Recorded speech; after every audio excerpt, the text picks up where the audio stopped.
Ndugu wanachadema na Watanzania wenzangu, kwa masikitiko makubwa sana nipende kuwajulisha taarifa ya kifo cha ndugu Suez Dan Maradufu ambaye amekuwa dereva wa makamu mwenyekiti wa chama chetu Mheshimiwa John Heche kwa muda mrefu sana. Tumekuwepo hapa Kigoma mjini kwa siku takribani 4 sasa, na tukio hili la kifo hiki kimetokea leo asubuhi tarehe 1 mwezi wa 7 mwaka huu 2026.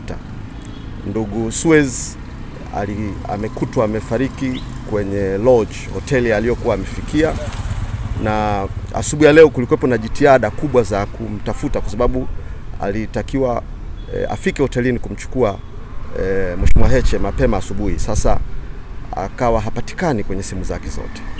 Kwa hivyo timu ya wenzake walipokuja na walikuta mlango umefungwa, na ikalazimu sasa tulijulisha jeshi la polisi na viongozi wa serikali ya mtaa hapa ili waweze kufika na kulihendo jambo hilo.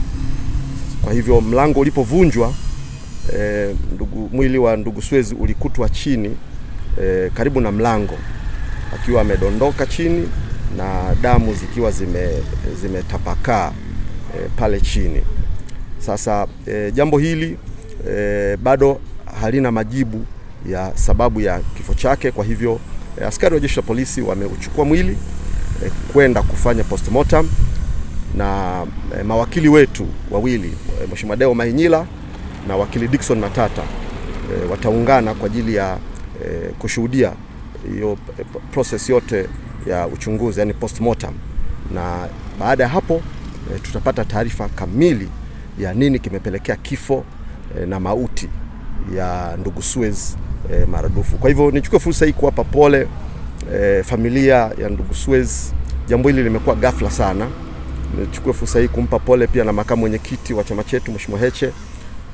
Amekuwa dereva wake kwa muda mrefu, na ndugu Dani Maradufu amekuwa kama sehemu ya familia yetu kabisa sisi wanachadema, kwa sababu amesafiri na sisi maeneo mengi sana.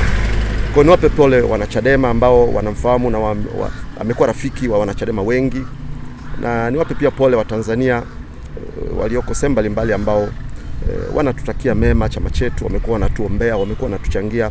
Niwape pole sana. Baada ya zoezi la uchunguzi, basi tutapata taarifa kamili ya nini hasa kimesababisha kifo na mauti ya ndugu Suez.